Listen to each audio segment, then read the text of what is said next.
คืออันขายน้ำล้นอยู่เซจำพรเด้อพี่น้องเด้ออยู่บ้านนาคำใต้มาเก็บภาพบรรยากาศการสอบมาหากินพ่อแม่พี่น้องเพิ่นจะได้สอบมากินอยู่ตามมันแม่น้ำลำเซอยู่ขายน้ำล้นทุกที่พี่น้องบางคนก็จะเอาสลิงก่อนบางคนก็สิเอาแยงบางคนก็สิเอามาสะดุ้งบางคนก็สิเอาแหเป็นก็ได้ทำทุกวิธีการแล้วแต่ที่คิดแล้วแต่วิธีของใครของมันนั่นนะครับการส่งมานี่ก็ทำให้ผมมาส่งกันเลยน้องเลย MC ทั้งหลาย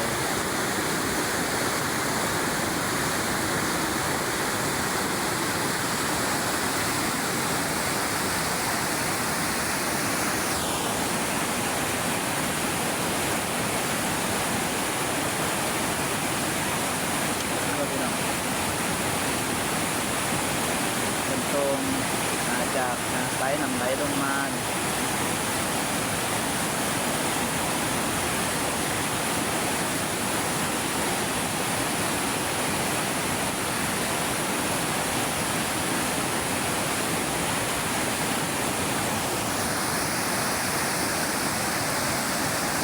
เรื่องนี้ที่เป็นสวิงสอนมาตามทางมันก็ได้ที่กันจริง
มาส้มแล้วก็ฝากคนใดทุกแต่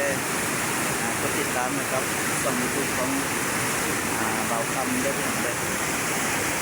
ขอขอบใจเด้อที่เขามา